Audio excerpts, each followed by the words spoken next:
नमस्कार दोस्तों, आज मैं फिर आपके सामने उपस्थित हुआ हूं और रिच डैड पुअर डैड की एक स्क्रिप्ट लेके आया हूं आपके सामने। रिच डैड पुअर डैड में आपको रॉबर्ट कियोसाकी समझाते हैं कि पैसे की कैसी समझ होनी चाहिए। तो उन्होंने बताया है सबसे पहला पॉइंट कि एसेट बनाओ और लायबिलिटियों को बचो।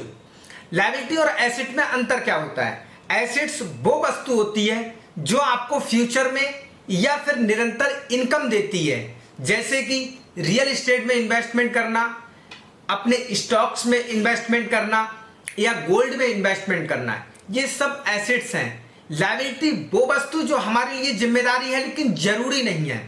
हमको जिम्मेदारियों में, जैसे कि हमने कोई कार ले ली, वो डेप्रिशिएट हो जाएगी। हमने बहुत बड़ा घर बना लिया, उसमें बहुत ज़्यादा हमने शोकेस बना दिए, बहुत ज़्यादा शो की चीज़ें लगा दी, हमने बहुत ज़्यादा फैशनेबल वस्तु ले ली, वो हमारी लायबिलिटियाँ होती हैं। अब हम एसेट्स में अपने पैसे को इन्वेस्टमेंट करते रहें और लायबिलिटियों से थोड़ा बचते रहें।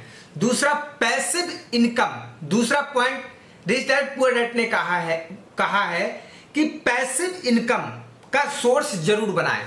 ऐसी कोई इनकम जो निरंतर आपको देती रहे, जैसे कि वो रेंट, हाउस रेंट हो सकता है या किसी भी प्रकार का आपको रिटर्न हो सकता है, डिविडेंड के रूप में हो सकता है। आपको रेगुलर पैसिव इनकम जरूर मिलनी चाहिए। दूसरे पॉइंट में रिच डैड पुअर डैड कहते हैं कि आप कोई ऐसा धंधा करो जो निरंतर आपको बिजनेस देते रहे और उससे पैसा देते रहे। रिस्क से मत डरो, उसे मैनेज करने की कोशिश करो।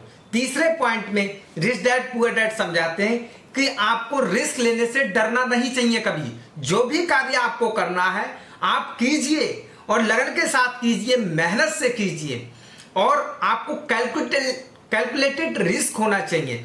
आप जो भी रिस्क ले रहे हो उसका आपको अंदाजा होना चाहिए, इसलिए आप रिस्क लेने से कभी मत डरो। जो भी करना है आप करो। आपके अंदर कोई आइडिया आया, उस पर एजुकेशन लो और उस पर इंप्लीमेंट करो। और पांचवा पॉइंट उन्होंने बताया है कि हमेशा सीखते रहो और खुद को ग्रो करो। पांचवें पॉइंट में वो बता रहे हैं कि हमेशा सीखते रहो और अपने को ग्रो करते रहो, नए नए इनोवेटिव आइडिया लाते रहो।